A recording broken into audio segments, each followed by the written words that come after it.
伫家己中部的一个社区，为着要让侪伙人体验无共材料来做手工艺创作，因请做艺术创作的老师，教因安怎用泡加比的塑胶壳啊回收搁再利用，制作趣味搁有创意的艺术品。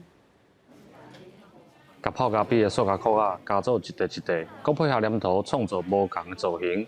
社区的时代哪学哪做，甲原本真歹处理的塑胶粪扫变做趣味的手工创作。互咱老人吼，这个手去较活动，吼，再来搁会目睭，吼，过来就是咱的脑筋有咧想讲，要安怎做，要安怎做。我觉得有些作品，它用这个壳去呈现会蛮好的。那它刚好也可以带入一些比较循环经济跟简单设计的概念去做一些创作，是可以两全其美的方法。这样。为着要让时代会当动手动脑筋，家己关中部乡的路林社区特别找甲过去无共的手工课程，用因毋捌看过的材料，增加手工创作的兴趣。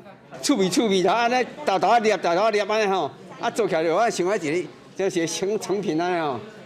没办啦。我们以为长辈上课起来其实比较难度，因为它比较小。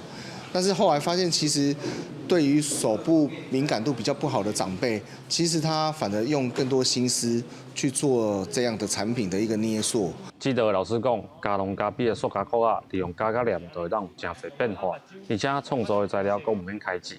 社区表示，这种创作虽然较功夫，但是其他的作品嘛，好完成的时代，拢感觉真有成就感。记者林慧婷，家己报道。